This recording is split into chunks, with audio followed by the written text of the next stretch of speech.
taon ng walang katarungan. Alay sa mga biktima ng Ampatuan Massacre at sa iba pang biktima ng kulturang impunity. 4 na taon na.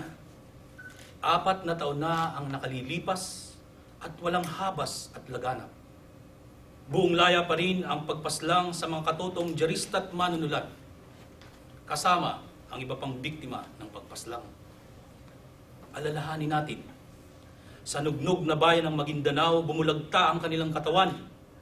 Tinadtad ng bala hanggang mautas ng mga ungas. Tinawid, tinuntun, lumusot-lusot ang itinaboy na bala ng baril mula sa iba't ibang trajectory ng pagpaslang. Nilundag mula sa dulo ng mga baril, umilingaw-ngaw ang mga putok. Bang! Bang! Bang!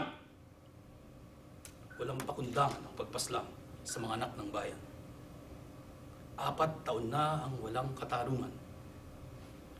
Kaya pamulit-muli ay isasalaysay ng kasaysayan sa mga susunod na henerasyon kung gaano kahalagang labanan ang kulturang impunity upang ipalala na sa atin ang katarungan at kalayaan.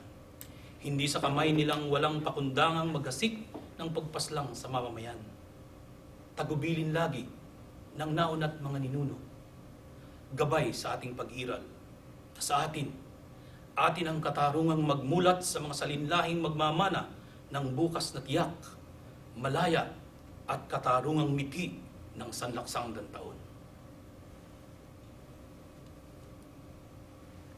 Ang susunod kong tula